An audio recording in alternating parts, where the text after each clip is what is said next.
দেখো বলছে দুটি সরলরেখা যদি পরস্পর ছেদ করে তাহলে ধরলাম এর একটা সরলরেখা এটা কি আর একটা সরলরেখা। এই সরলরেখার নাম কি বলছে এ বি, আর একটা সরলরেখার নাম কি বলছে সি ডি। কোন বিন্দুতে মিলিত হয়েছে? ও বিন্দুতে। কোন বিন্দুতে মিলিত হয়েছে? ও বিন্দুতে।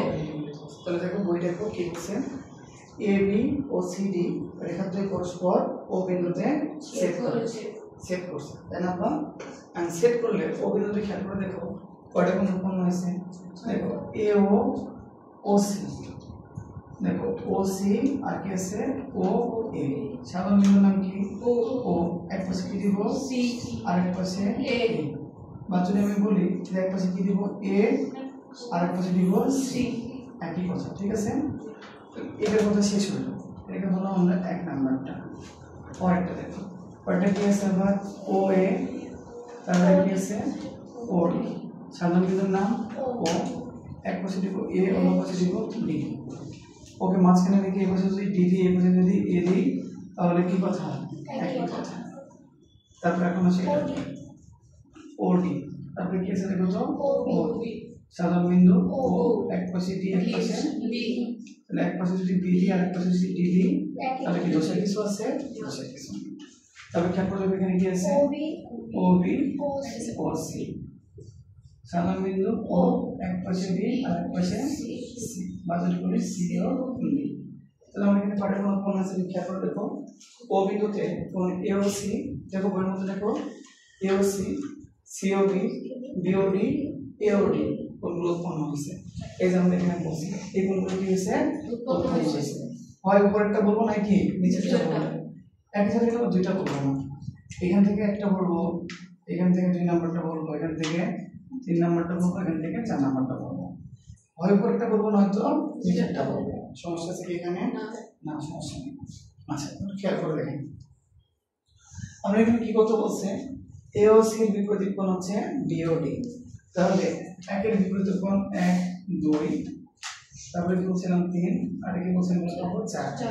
দেখেন এই একের বিপরীত কোণ হবে 3, এই যে একের বিপরীত কোণ 3, 2 এর বিপরীত কোণ হবে 4। কথা কি বুঝা গেছে? একের বিপরীত কোণ হবে 3, 2 এর বিপরীত কোণ হবে 4।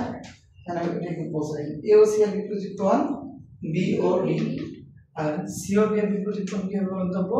সি ও বি এর বিপরীত কোণ হবে এ ও ডি।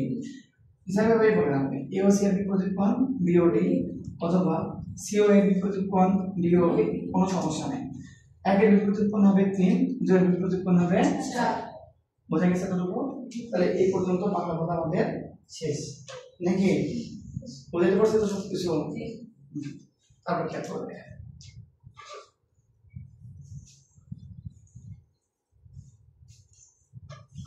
এখন আপনাকে বলছে পরের অংশ দেখেন ও এ রশ্মি, ও এ রশ্মি নেন ও এ রশ্মি, তার মানে ও হচ্ছে আপনার প্রান্ত বিন্দু বলে দিচ্ছি তাই তো? এ হচ্ছে আলোচনা করা আছে ও এ রশ্মির ও বিন্দুতে কোন রেখাটা মিলিত হয়েছে? এই সমীকরণ মতো পেয়ে যাবো সিডি রেখাটা মিলিত হয়েছে।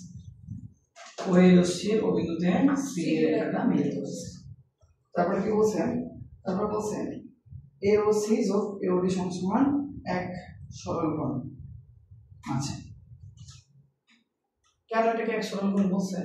একটু আগে আমরা পড়ছিলাম যদি কোনো সরলরেখার কোনো একটা বিন্দুতে কোনো সরলরেখার কোনো একটি বিন্দুতে অপর একটি রশ্মি মিলিত হয়, তবে উৎপন্ন সন্নিহিত কোণ দুটি সমষ্টি 180 ডিগ্রি। তাই না বলতে পারবো? এটা আমরা একটু আগে পড়ে আসছি। কারণ খেয়াল করে দেখেন এখানে বাহুর নাম কি? ও সি, আর এখানে কি বলে দেবো এ ও সি, আর এখানে কি বলে দেবো ও এ। সাধারণ বিন্দু ও, এক পাশে দিব এ আর এক পাশে দিব সি। ঠিক আছে, তার পাশে খেয়াল করে দেখেন এখানে একটা বাহুর নাম ও এ আর একটা বাহুর নাম ও ডি। সাধারণ বিন্দু ও, এক পাশে দিব এ আর এক পাশে দিব ডি। তাই না বলতো? তাহলে দেখো এই বাহুর মধ্যে কি আছে? এই কোণের মধ্যে ও এ আছে, এই কোণের মধ্যে ও এ আছে। তাহলে দুইটা কোণের মধ্যে যদি সাধারণ বাহু থাকে তাহলে কোণ দুটোকে পরস্পরের সন্নিহিত কোণ হবে।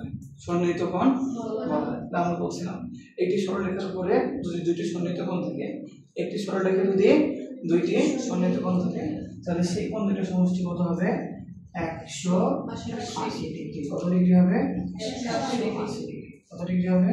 180 ডিগ্রি। কথা কি বুঝতে পারছেন এটা? তারপর লাইন নাম্বার, তারপর লাইন বলছে ওডি রশ্মির ও বিন্দুতে, ওডি রশ্মির ও বিন্দুতে এবি রেখা মিলিত হয়েছে। তাহলে খেয়াল করে দেখেন, ওডি রশ্মির এই ও বিন্দুতে কোন রেখাটা মিলিত হয়েছে? এবি রেখা মিলিত হয়ে গেছে। কোন রেখা মিলিত হয়েছে? তাহলে এখানে কি আবার আগের মতো হলো, এবি সরলরেখার কোন একটা বিন্দুতে আরেকটি রশ্মি মিলিত হয়েছে। তাহলে কি হয়েছে? এখানে দুইটা সন্নিহিত কোণ উৎপন্ন হয়েছে। তাহলে এখানে বাহুর নাম কি? ওএ, আর একটা হচ্ছে ওডি, বিন্দুর নাম ও বিন্দু, এক পাশে এ আর এক পাশে ডি। ঠিক আছে মানে এটার মধ্যে কি ওডি আর এক পাশে আছে ওবি। ঠিক আছে, তাহলে কি হবে বলবো? সাধারণ বিন্দু ও, এক পাশে ডি আর এক পাশে বি। তাহলে খেয়াল করে দেখেন, এই কোণ উৎপন্ন করার জন্য ওডি বাহু লাগছে, এই কোণ উৎপন্ন করার জন্য ওডি বাহু লাগছে। তাহলে এই কোণ দুইটা পরস্পরের সন্নিহিত কোণ। তাহলে আমরা এখান থেকে বলতে পারবো একটি সরলরেখার উপর অবস্থিত সন্নিহিত কোণ দুইটার সমষ্টি 180 ডিগ্রি। কত ডিগ্রি? 180। কথা বুঝে দিতে পারছি?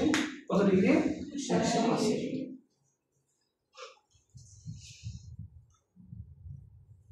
খেয়াল করে দেখেন, এই দুইটা সমষ্টি 180 ডিগ্রি, এই দুইটা সমষ্টিও 180 ডিগ্রি। তাহলে আমরা কি লিখতে পারবো এখানে?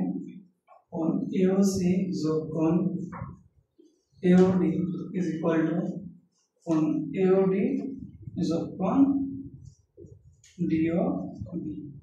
লিখতে পারবো না? কারণ এটা সমষ্টি কত ছিল? 180 ডিগ্রি। এটার মান কত ছিল? 180 ডিগ্রি। তার মানে এইটা আর এটা কি হবে? পরস্পরের সমান। আমি খেয়াল করেন তো স্যার, গুরুত্বপূর্ণ একটা জিনিস খেয়াল করেন। এর পাশে কি আছে? এওডি, এই পাশে কি আছে? এওডি। দুই পাশে থেকে এওডি চলে আসবে, দুই পাশে থেকে এওডি কি হবে? একই জিনিস দুই পাশে আছে, দুই পাশে করে বাদ দিলে কি সমস্যা আছে? সমস্যা নেই। তাহলে আমাদের এখানে কি থাকবে? কোণ এওসি ইজ ইকুয়াল টু কোণ ডিওবি। তাহলে এওসি এটা কি ছিল আমাদের? এবি, আর একটা ছিল আমাদের সি। তো এওসি আর ডিওবি পরস্পর কি প্রমাণ করা হয়েছে? সমান প্রমাণ করা হয়েছে।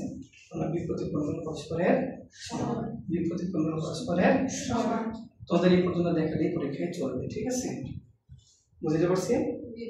আমি দেখবা আর বইয়ের মধ্যে যা লেখা আছে বইয়ের ভাষাগুলো সুন্দর করে লিখে লিখে পড়বো। বুঝছেন সোনা পাখির আমরা? তারপর নিচে লেখা আছে অনুরূপভাবে দেখানো যাবে সিওবি প্লাস, মানে আর যে দুইটা থাকলো সেই দুইটা সিওবি প্লাস কি হবে? COB is equal to AOD. COB is equal to AOD. মনে থাকবে তো সোনা পাখির আমার?